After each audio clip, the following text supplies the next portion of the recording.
Hello, everyone, and welcome back to the How to Write a Book podcast. I'm your host, Maciel. Before we dive in, we have a special announcement. I have been chosen to be one of the judges for Quill Hawk Publishing and their indie contest. So if you have published a book in 2023 and you've indie published it, go ahead and follow me either on LinkedIn. You can find me right away with my full name, or on Instagram for details. And the winners get a whole bunch of goodies. And if you are an honorable mention, you also get a couple of goodies. The contest ends at the end of January 2024, and the winners will be announced in April. So go ahead and dive in. I'm a fiction judge for that. I'm really excited. So dive on in. Do not waste this opportunity. Okay, now with this episode, I loved talking to Frank. He was wonderful, great wealth of knowledge. And on top of that, I mean, Frank has a diverse background, being in law enforcement. And some of the cool things that we talked about, were about details and mindset. And the conversation turned in a way that I didn't expect, but it was full of information. I loved it, and I think you will too. All right, let's dive in. Welcome to the How to Write a Book podcast, the show that helps you plan, write, and publish your book, even if you're a beginner or just feel like one. Now, for your host, she's written over a dozen books and helps others bring their books to life. Here she is, Maciel. Hello, and welcome back to the How to Write a Book podcast. Frank Zafiro, thank you so much for joining me today. How are you doing? I'm doing great. Thanks for having me. Of course. Yes. Thank you. I'm really excited to talk about you and to talk about your work. But before we do, let me do a little bit of an introduction, and I would love to throw it over to you. So, Frank, you write gritty crime fiction from both sides of the badge. This includes your River City series, which is an ensemble cast of police officers, and your Still Compton series with a rotating cast of criminals. Your storytelling creed is that the good guys usually win, but not always, and never without a cause, which I love that. You have served in the U.S. Army. You were a police officer in Spokane, Washington.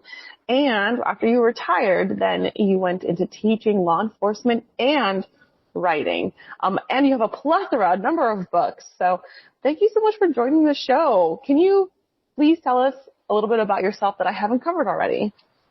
Well, I think you covered just about the whole waterfront there, to be honest with you. I guess I'd just add that, like many writers, I've been a writer, since I was a kid. And I mean, there are some people who go through other careers and then become writers at as their second career. They discover writing later in life. And that's wonderful. But there are those of us who were telling stories, at 6, your parents called them lies, but they were just stories, and became, identified, self-identified, I guess you might say, as a writer at a very young age. And even though I've had other careers, then writing has always been there. That's always been how I've thought of myself. And so when I was, finally retired from everything, it was nice to, get up in the morning, get coffee, and, write full time. And when people ask, what do you do, that I can finally say, I'm a writer, and have that be actually my primary job. Yeah. Were you writing books during your working years as a military and a police officer, or did you kind of hold on to it, and then when you had the chance, you wrote full time? Yeah, except for about a 6-year period on the job when I was first on the job. So I was at the police academy, and then I was, going through training, and then I was learning how to be a training officer, and then I was a corporal, and then I was a detective. And so I was always learning a different job for about 6 years there. And I was going back to school at the same time, getting my undergraduate degree in history. And so I did a lot of writing, but it was all technical writing. It was police reports and history papers. And so, aside from that 6-year period, I've always been actively writing since I was an adult, especially. I mean, my first short story was published while I was overseas in the Army back in the early 90s. And so, I did start writing crime fiction after I came out of that 6-year period of time where I didn't really have time for any fiction, and I started my first River City book in about 1995. Wow. And tell us, I'm super curious about your River City series. Tell us, like, what's it about and how did you come up with the idea of the cast of characters? Well, it is an ensemble cast of characters, and it's a police procedural, which means the focus is more often on, how will the police go about addressing this crime. You often know who the bad guy is. You may even get point of view scenes from the antagonist, and the focus is on the process. That's why it's called a procedural. But even though it's kind of a rotating cast of characters, or it's an ensemble cast, one character has emerged as the core of the series, and that's an officer named Katie McLeod. And it's kind of interesting. She started as a pair of secondary or even tertiary characters in the first book. And ultimately I decided that neither of them was interesting enough to be their own character. And so I worked things around to combine sort of their storylines and traits to figure out who this character really was. And she became a really strong secondary character in the first book, and then in the second book, an even stronger, maybe arguably barely secondary character to the story. And by the third book, she emerged as what I would call at least first among equals, and she's been the main character in most of the books since then.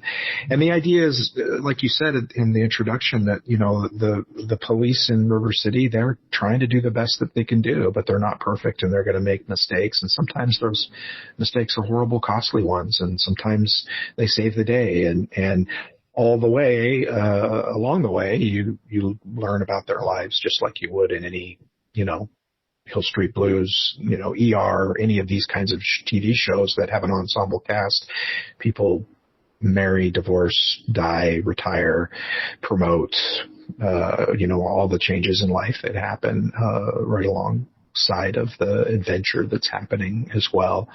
And kind of my goal, I think, when I started, I think my goal was to tell stories about stuff I was experiencing. I don't think I had any grand designs initially, but pretty quickly I decided, people don't necessarily understand policing very well. They think they do because they see police shows or they read books but they don't, they don't really understand it in a way that is frustrating when you're doing the job, and you want people to understand, because then they make informed decisions about what they think about something that's happened.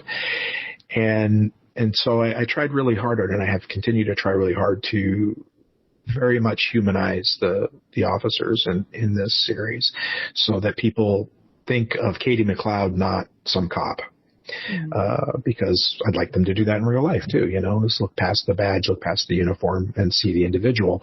Now, that individual might be great, that individual might be a jerk. I mean, you never know. It's an individual, but it is a person rather than a symbol. And so that's been one of the focuses of that series for me.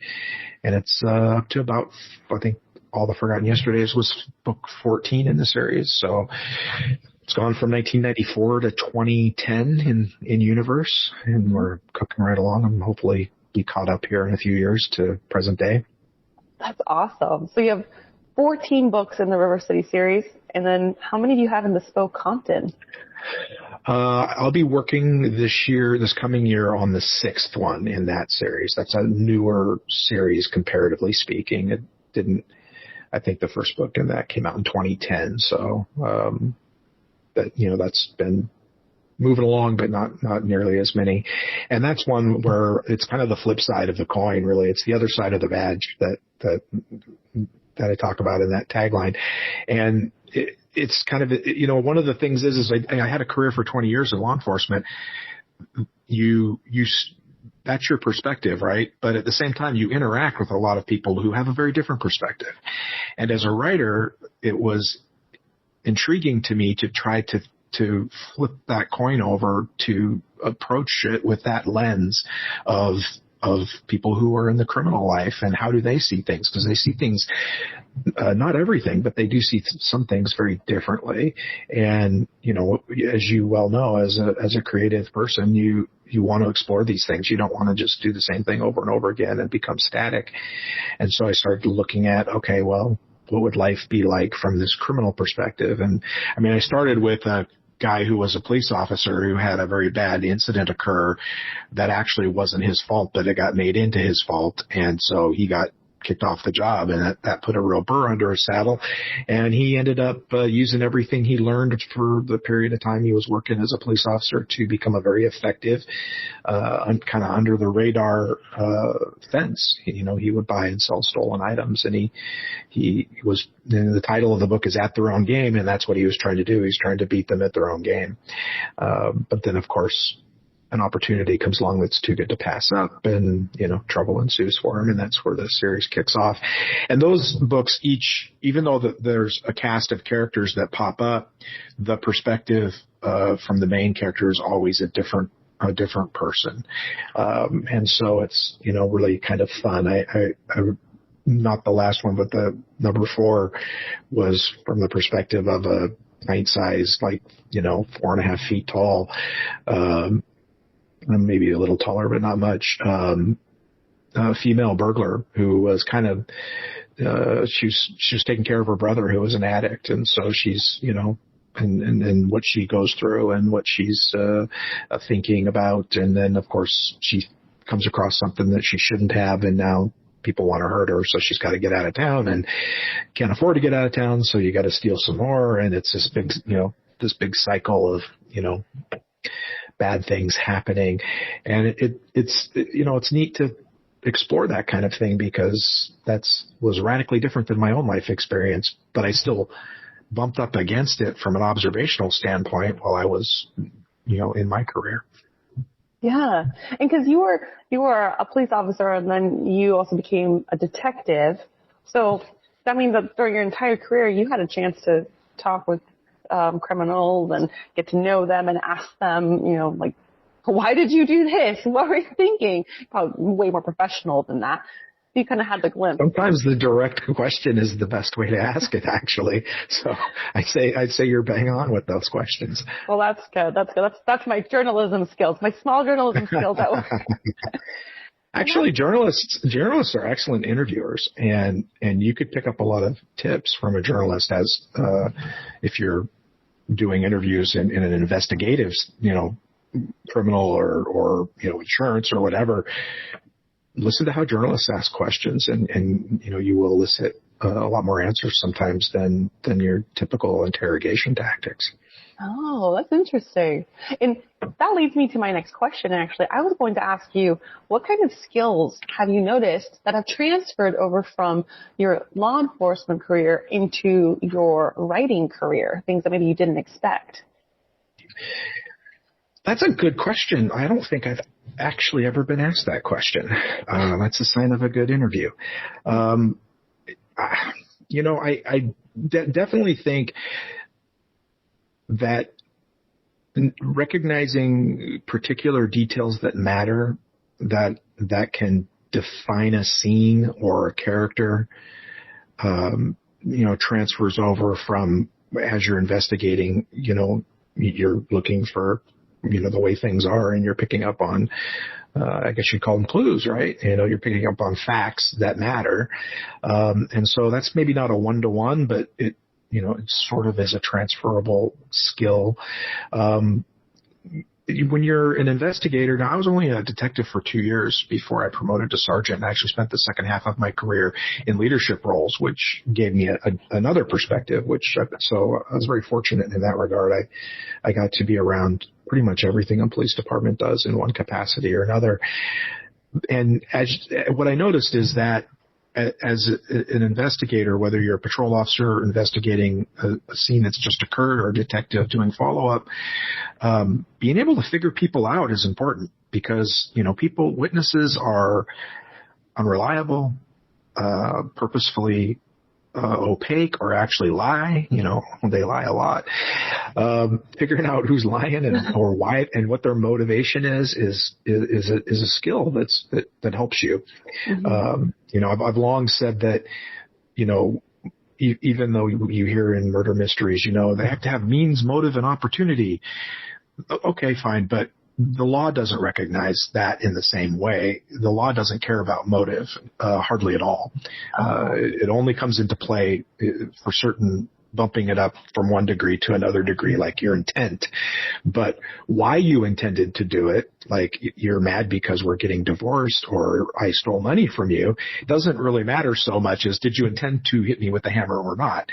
But it does help you as an investigator as you're trying to figure out what's going on in a scene to wonder what's somebody's motivation here. Why would somebody do that? What's their mental state? What's their emotional state? How are they seeing things? What's their perspective? Because that can lead you to the truth. And while it might not be part of what is eventually brought up in court, if you don't get to the truth of the matter, it might never go to court. And that's a very transferable skill because you have to do that with every single character, right? I mean, you have to get into the shoes as much as possible on emotional and mental levels of every character to write them true. Otherwise, they're just a cardboard set piece for your other characters, and that's not cool. And so I think reading people, I guess, is the short way to say it, is definitely a skill that transfers from investigations to writing. But I mean, the same would be true for a journalist in the very same way. The same would be true for a lot of different perspectives or different jobs rather. I'm trying to think. I think another one that maybe transfers. I mean, you learn to keep your cool under pressure, and there's a lot of different pressures that come up in our professions, in the creative world, and being able to stay calm and maybe remain as objective as possible that's another life skill that translates, I think. But that's an excellent question. I'll have to give that some more thought. I imagine there are things I didn't think of. Yeah, that was great though, right off the top of your head. I mean, those are some fantastic details, and it makes so much sense. You're writing a procedural, the details matter. Your readers are going to be very honed in. Just with the difference between genres. For example, romance fiction. Historical fiction readers are very different from contemporary fiction readers. Mm-hmm. Historical, they want to know the details. They want to know where the bodice was exactly on that time. What kind of fork did they use, right? Exactly. So it's so important in what you write. Now, you said something that you also want to pay attention to people. And it's so true. Like, witnesses are so unreliable. There was this one time in the old apartment we used to live in where the SWAT team came, and it was me and my sister living together years ago, and I guess they were investigating our neighbors. And so they asked me and my sister, some questions, and we're just kind of looking at each other, and I was like, I'm not totally sure. What about this? What about that? And so then they pulled my sister away, and they said, let's talk to your sister separately. And then they came with my sister and I, we came back around after it was all said and done. They left, and she was like, oh yeah, I told them this, and this, and this, and this. And I was like, I didn't remember any of that. Well, that's interesting because, that's kind of the whole point is that we all see the world differently, and we all have different things that we focus on and key on and that matter to us or that we tend to notice. Like, my wife is a detail person, man. She is such a detail person, and she gives me a hard time sometimes because I'll miss stuff, and she'll be like, you were a detective. I was like, look, I was the detective. I wasn't the detective that walks in and sees three things and says, oh, these are important clues. I had to work at that. Like, I had to really focus. I knew other detectives who'd walk in and they'd, Sherlock Holmes the scene, right? I mean, they'd Terminator it, they'd look around and they'd make, they'd recognize all these things, and patrol guys too, and I would miss stuff. That was my weak point, if anything. It certainly wasn't my strong point. But when it was time to step aside with somebody and do an interview, or sit down in the interview room, whether it was with a suspect or a victim or a witness, it didn't matter. There was my strong suit. And if you think about it, that's a skill too. an interrogation by its very definition is me talking to you, and you don't want to talk to me, and you don't want to tell me anything. And my goal is to get you to tell me the truth against your own best self-interest. Yeah. That's a tough row to hoe, and if you can get people to confess, or you can get people to make statements that help the case and get towards the truth or resolve the situation, that's a particular skill. And, but I would miss stuff. So I would always tell Christy, look, we could team up. You be the detail person. I'll go in the box with the suspect, and we'll clear every case that way, because you won't miss anything, and I'll get all the confessions. But that's why you do separate witnesses, so they don't contaminate each other unintentionally. And then, of course, if they're not necessarily cooperative, they don't back up each other's lies. I mean, there's a very simple saying that we used to use a lot. I used to use it a lot anyway, and that is, the truth is easy to remember because it's what happened. Mm-hmm. And a lie takes work, and it takes like repetition to remember it. And so if you and I are separated and we tell completely different stories because one or both of us is lying, that's why we're separated. If we're together while we're being interviewed, then we can weave our little tale together and tell, both know the lie the other person is telling, and so forth. If we're just witnesses, we might contaminate each other's memory, and you might have remembered it correctly, but I remembered it differently. Yeah. And then I say first what I remembered, and makes you doubt what you saw, so you don't say it. But what you saw was more accurate. Right. You see what I mean? And so that's why that's why they separated you. And it's funny that your sister, came up with so much more that struck her, and and it didn't strike you. So yeah, and it's exactly, I was contaminating what she remembered totally. Mm-hmm. Because mm-hmm. I'm often inside my own head. I'm thinking about mm-hmm. stories. I'm thinking about over here, mm-hmm. and she's much more in what's happening right here, right now. So I'm more outspoken. So if she looks to me to remember, but I didn't remember this stuff. I'm like, I don't know, this is this and this. So when I separated us, I was like, oh, my sister's much more aware of what's going on. I'm over here and with the wizards and the witches. I don't know what's happening. Right. But if you had to go talk to the neighbor, you'd probably be better at that, right? If you had to go next door and talk to the neighbor, and then you might get a piece of information that they let slip or share that, your sister would never be privy to, because she's more in an observational sort of a role. So, I always try to think of things in terms of, well, every strength is also a weakness, but every weakness is also a strength. And let's, as a leader in particular, when you have an employee that has a certain weakness, you have to try to find, well, where could that be a strength, or what are his or her strengths? And so where can I put them into a situation that they're successful? I mean, I like to be very careful, because if certain people watch this, they'll know who I'm talking about. But I've been retired for 10 years, so probably all the people are retired that know. But there was a particular police officer who I worked with, who, she really wasn't a very good patrol officer. She thought she was, but she really was pretty horrible. And I even saw that like as a 3-year officer. And then years later, she was promoted to detective, and now detective is a different skill set. And it's also, at our department at the time, it was a written test only. And so if you could, take that test, and if you test well, you could get promoted. And so people were, she's a terrible cop, and now she's a detective. The mediocrity gets promoted, blah, blah, blah. And I was the same way. But then when I was promoted to sergeant, and who knows, maybe that was mediocrity getting promoted too. But cause I took a test, I ended up being assigned to, at one point in my career, to the detective, bureau, and the, fraud unit was part of my command, and she was a fraud detective. And so, of course, I was kind of rolling my eyes. This is going to be a problem employee. I'm going to have, issues with performance and all this, these biases, these preconceptions that I had, that many people did. And what I discovered very quickly was she was a phenomenal fraud detective, outstanding fraud detective, stellar. I'm talking stellar, like A+ fraud detective in terms of connecting with the people in the business community, in terms of investigating the crimes themselves, in terms of keeping up on the very quickly evolving tactics that the fraud criminals were employing. Wow. And so I got an education from her, and I had my, some people take more of your time when you're a leader, a supervisor, or a boss, or whatever you want to call it.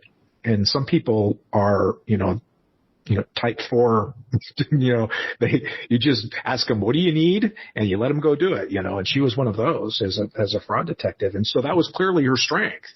And her weakness was other skill sets. And so it was a valuable lesson to me because, my own bias was getting in my way initially when I, got assigned there. And that's happened with two other police officers. We had a guy who was a goofball of a patrol officer. I mean, my God, I could tell you stories. I mean, pepper sprayed his own guys, me included.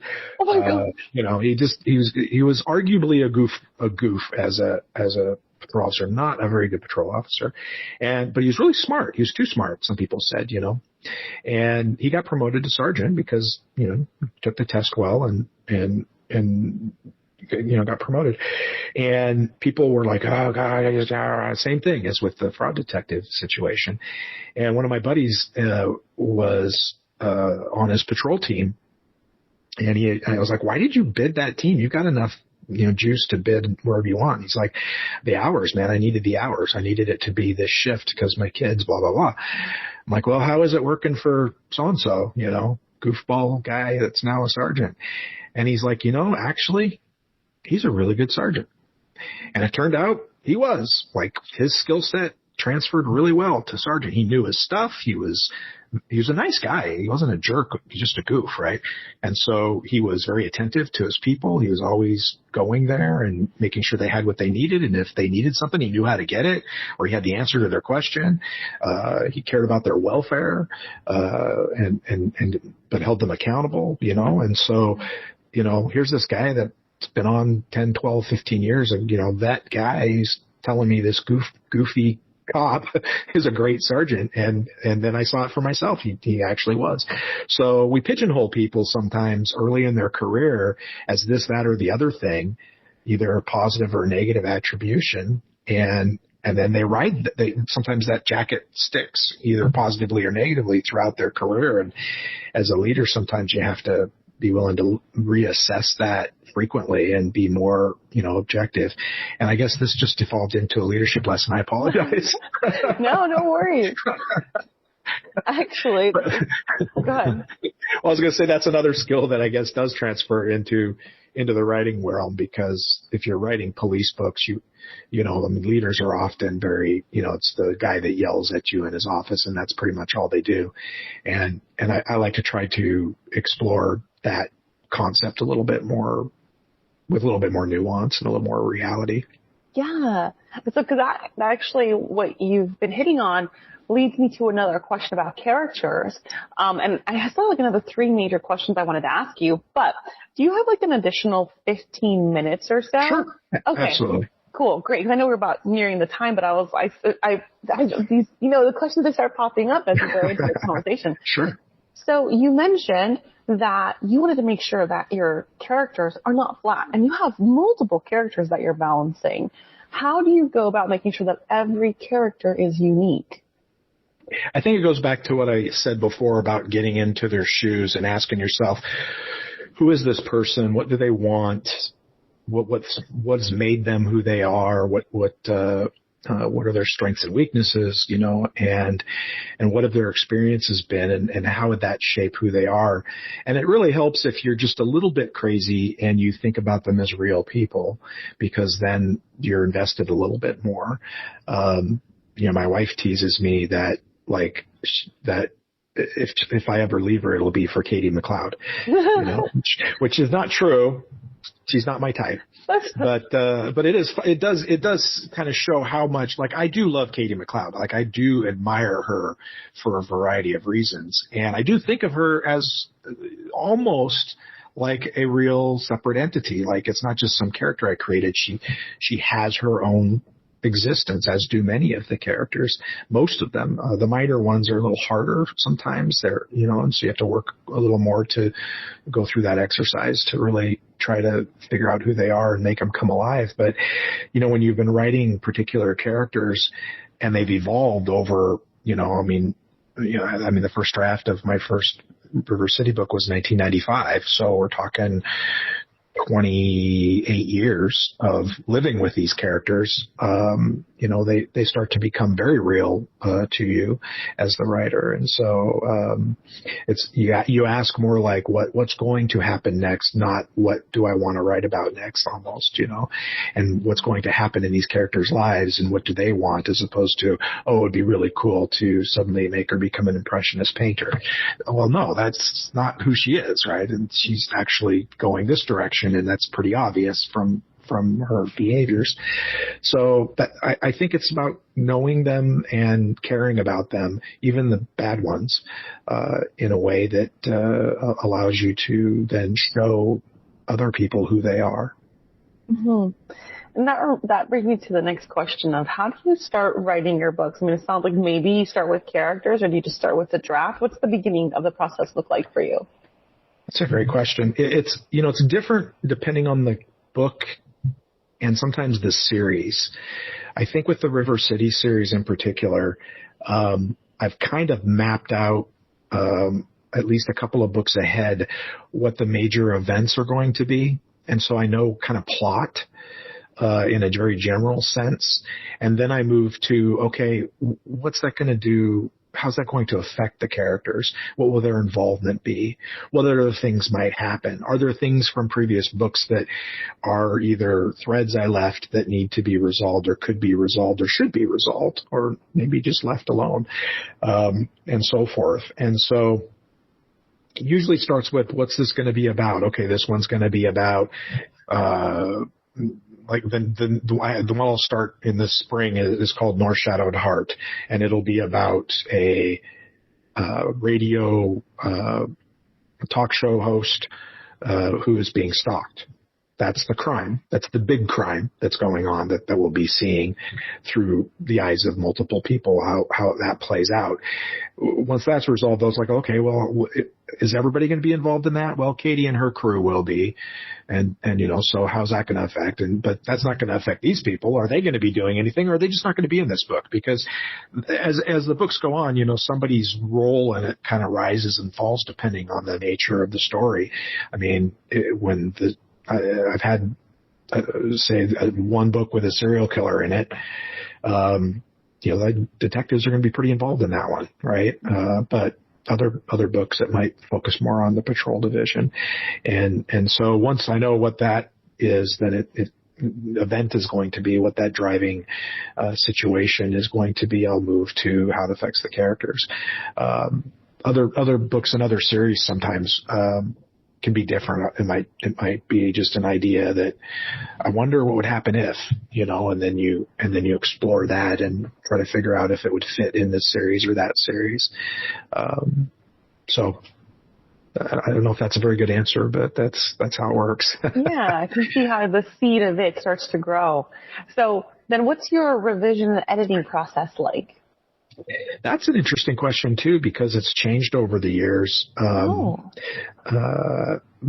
Mostly because when I came out of that period of time where I wasn't really writing fiction because of the school and work stuff, when I started writing short stories, and they were crime short stories, at that same time, I became friends with a guy named Colin Conway, who is an excellent writer on his own behalf. And we started, he was a police officer at the time too. He actually left the job after about 5 years and went back into the business world.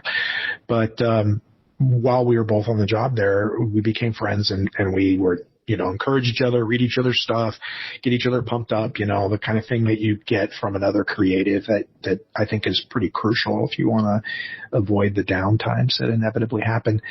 We actually wrote a book together in my River City series. So I guess I have 2 with serial killers, because there's one in that one too.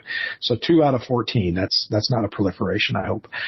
And as time went by, years later, we started writing together more frequently. We actually write a series together called the Charlie 316 series. That the 6th book in that series is in revision right now. And so the process of working with someone and how you make that work actually affected how I do my own revisions now. And so what we would do is like if you and I were doing it, I would write whatever chapter 1 or however many chapters I'm responsible for that we worked out in advance when we put together the outline, and I'll send it to you, say just chapter 1. You would read chapter 1, do a light revision on it with track changes, and then you'd write chapter 2. And then you send it back to me. I go in, I look at what you did in chapter 1, accept or reject or comment or fix or whatever I need to do. I move on to chapter 2 and I do that same light revision with comments or whatever I need to do. And then I write chapter 3. Mm-hmm. And this continues all the way through the book. And so by the time you're done, you're looking at, draft 1.5, or maybe even 2.0, depending on how harsh you are in your revisions as you go, and we're pretty harsh about it. And then it sits for a little while, and then we pick it up, and one person does a walkthrough with track changes, and we start bouncing it back and forth until we have a clean copy. And I mean, that's a real simplified version of what we do. That wasn't how I did my own work for a long time. I would write it, let it sit, go in, do another draft, send it off to somebody or whatever.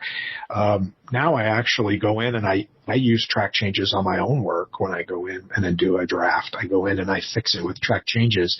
So if I have draft 1.0, I'll go in and do a complete read through, and any changes I make are tracked. I may make a comment if I need to, but I don't usually use comments much when it's just me.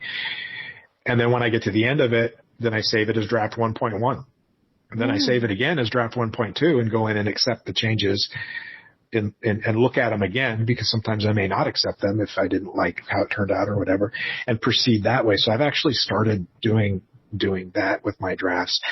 And then once I have a draft that I feel like I can show to someone, both Colin and I are edit for each other as well. So I'll send it to him and he'll do a hard pass on it and get it back to me. And usually at the same time, my wife is reading it for more 30,000 foot level feedback. And then it gives me a chance to do another draft, and then maybe another if I feel like I need to, depends on, where it's at. And then I have a beta squad that I send it out to, and they're all readers who have joined up, who have very different skill sets. Like some people are really good at line edits and, copy editing. Some people are really good at continuity. Some people are really good at character or story, and things like this. And so I'll send it out to half a dozen or 8 maybe, depending. And then when I get the feedback from them, I'll do another draft. And that is usually pretty close to, if not the final draft. So it goes through a lot of iterations, I would say. You've said something that I've never encountered before, but before I ask that, how many iterations would you say that is? Like maybe just a guesstimate. Well, let's see. So first draft 1.0, then I'm probably going to do another one. So 2.0 goes over to Colin. So it comes back as, and the edits that I make from that would be 3.0, goes out to beta, comes back, that's going to be 4.0.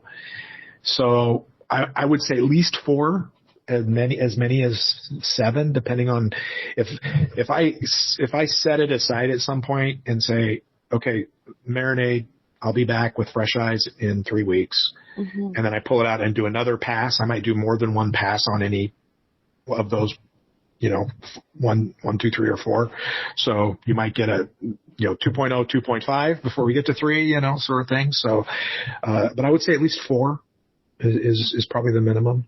That's awesome. And so just to make sure I understand one part of your editing process, when you leave track changes for your own work, kind of what you're doing is you're writing the draft as the writer, and then you switch mindsets, and then you're the editor. You're not editing anything. You're just saying, here's my comments. And then once you're done, you flip back to the writer and see if you even want to accept that. Is that correct? That's close. I don't usually, like when Colin and I are editing for each other, we use comments a lot. although we've developed a sort of shorthand, so the comments can be very brief.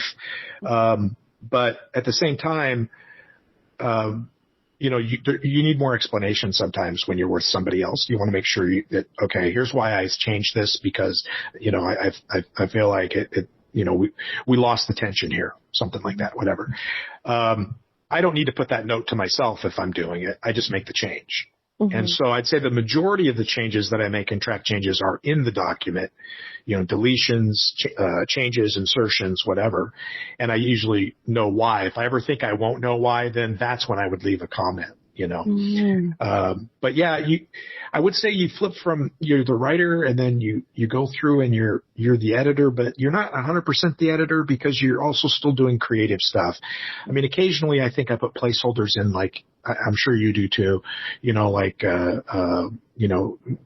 if I need to research something and come back to it, or describe her hat here, because I'm on a roll and I don't want to stop and think about how that hat needs to look. It's just, I'll get to it later. I want to keep going with this conversation because this is just flowing really well. Mm-hmm. And so, I'll have to go in on that second draft and go, oh yeah, that hat that she was supposed to be wearing was supposed to be green with a, so you're still being creative to a degree, but I think you got the gist of it. Yeah. You're, it's funny that I said hats, because you're changing hats, writer hat, editor hat, and then back to the writer hat as I look to see what editor me did and take it from more of the creative standpoint. Was that a good edit? Which is what you're doing when you're working with somebody else, right? You're deciding whether to accept their suggestion or not, the change that they've made or the comment that they've made. Mm-hmm. And, if you're smart, you consider it quite a bit, but ultimately it's your work. And if it's not a collaborative piece, then it's completely up to you whether you accept it or not. And that's part of the challenge, right? What do you not letting yourself accept something that maybe you shouldn't. But being humble enough, I guess, to accept the majority of suggestions that make sense, which usually they do. Yeah. And the other thing you said was that your beta readers, some are very good at continuity, some are very good at line editing. And that's something I've actually never considered before. For a beta reader, I'm like, here's a manuscript, point out everything that might be going wrong.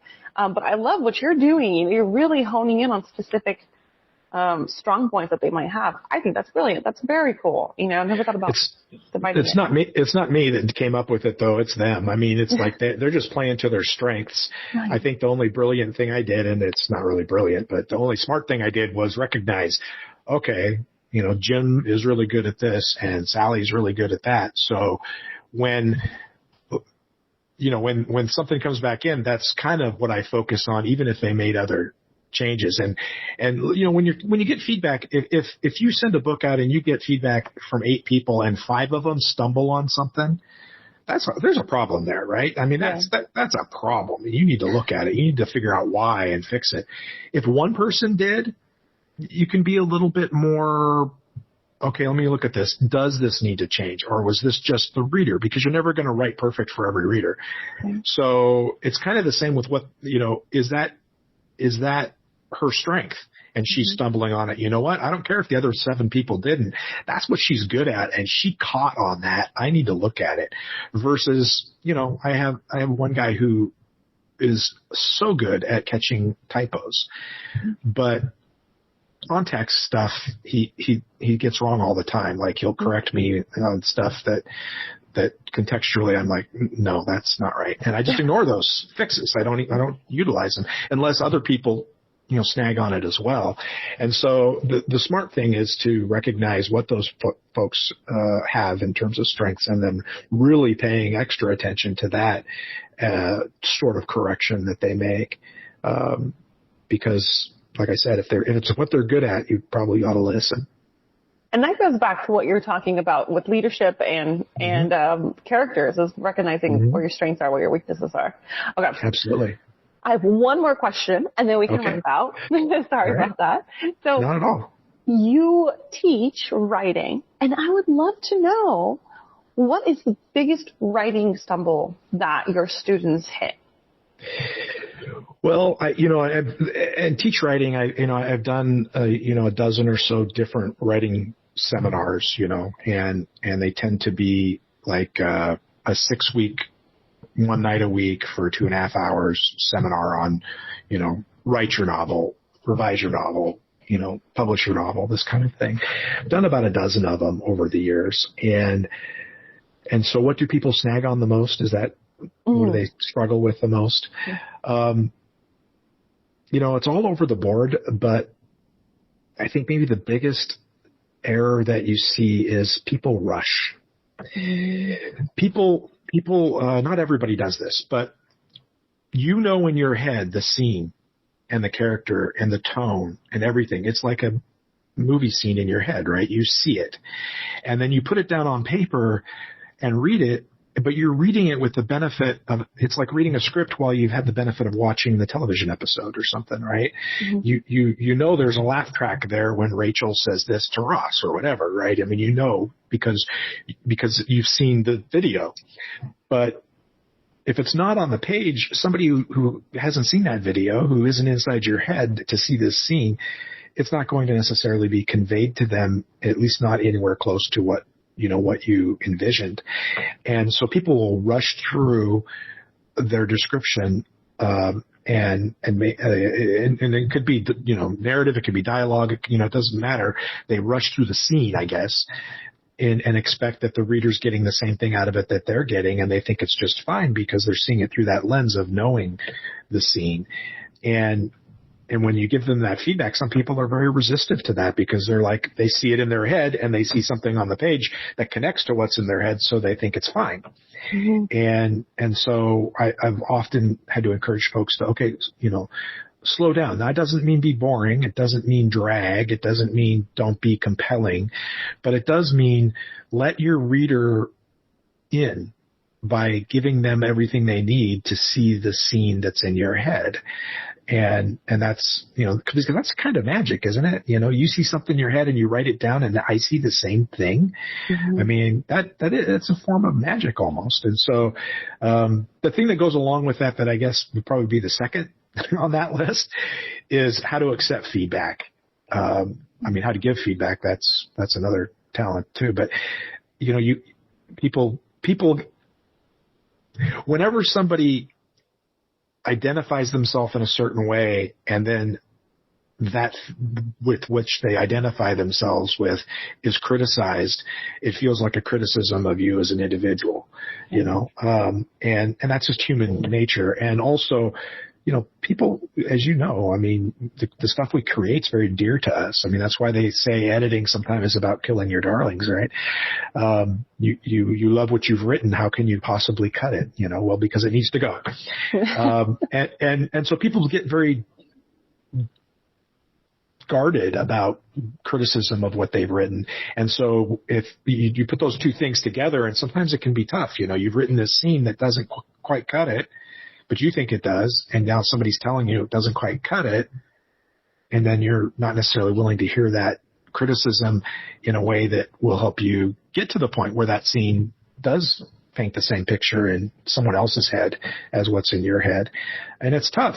It's tough because, not every criticism is accurate. How do you decide what to listen to? And I mean, it's a process. And if people want to get good at it, I think you just, there's a lot of trial and error that goes on, a lot of reading and a lot of writing and a lot of listening and so forth. And so, that's what I encountered, I think maybe more often than anything else though, is that struggle with early writers.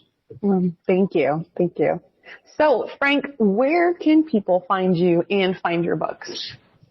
My website's the best place, really. I mean, it's a good central hub of everything there, and that's just frankzafiro.com.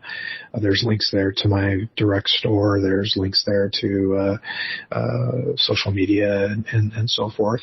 And I'm pretty responsive if people get in touch with me. I'm certainly nowhere near the profile that I don't answer every fan message personally. I actually enjoy that. A quick story. When I was about 13, I was a big science fiction and fantasy reader growing up. And one of my favorite writers at the time was a guy named Piers Anthony. and who, you want to talk about somebody who writes across the genre of science fiction and fantasy. I mean, every type of sci-fi or fantasy story and novel, he's had one in that subgenre. But I wrote him a letter when I was like, I think about 13, and I'd written letters to other authors, and you get the form letter back that was probably typed out by the secretary and maybe signed by the author, and that was cool and everything. But from Piers Anthony, I got back just a 3x5 card that was kind of utilized as a postcard, had my address and stuff on one side, and on the back side of the 3x5 card was a typewritten message that filled the whole 3x5 card. There were strikeouts and typos and everything, but it was very personalized. Like what I asked about in my letter was answered, and then he'd say something about, you might like this book that's coming out next, November or whatever. And that just made such a huge impact on me as a young reader, that connection. I mean, it may seem weird to people listening now because they're like, yeah, you can just at somebody on Twitter and they'll answer you or whatever. Okay. But how often is that the person, and how often it is the secretary writing the form letter, same kind of thing. Yeah, people have people who manage their social media platforms, some of them anyway. This was obviously not the case. This was obviously a personal reply. It just made a big impact on me that because he was huge. He was huge in the 80s. And that he took the time to do that made a very big impression on me. So, unless something slips into spam and I don't notice it, and I check spam regularly just because of that, I always take the time to answer writers or readers that reach out. And because it's certainly, I can't do that for Piers Anthony. He doesn't need me to do that. He's doing fine. But if I could even be a tenth of that to somebody else, then that's time well spent. Wow. And that's amazing. Like with the cross outs and everything. That's awesome. Yeah. Yeah, I saved them for a long time. I lost them at some move. We were talking about moving before we went on Nike, and I lost them at some point. And I wish I had hung on to them. It'd be worth framing them, actually, just as a reminder. Yeah. Oh, I'm sorry to hear that. But thank you for sharing that, because that means everyone here can reach you, and they'll get that personalized email or message from you. Absolutely. Well, thank you so much, Frank. This has been lovely. It's such a great pleasure to have you. And whenever you publish the next book, which will probably be around the corner because you're so prolific, please let us know. We'd love to have you back on. Oh, that'd be wonderful. Thanks. You asked some really good questions, and I've been on a number of podcasts, and so sometimes you get the same questions on each one, but you asked some very unique ones, so excellent job. Thank you. Thank you. It's all about you having fun, because then the audience will have fun as well. Yeah, that's very, very true. Well, from the How to Write a Book podcast, thank you so much, Frank. We appreciate you and your time here. And everyone check out frankzafiro.com to get his gritty crime fiction. And we're looking forward to seeing what's next. And that's a wrap for today's episode of the How to Write a Book podcast. Thanks so much for tuning in, and I hope you enjoyed the conversation. If you want to keep up with me and my work, check out the website blackheartedstudios.com. That's www.blackheartedstudios.com. And follow me on Instagram at Massiel Writes. That's at MASSIEL Writes. As a book coach and publisher, I'm passionate about helping aspiring authors bring their stories to life. So if you've been dreaming of writing a book and don't know where to start, head to my website and let's chat. You get a free 30 minutes on me. Thanks again for listening, and don't forget to subscribe and leave a review. I'll see you in the next episode. Thanks.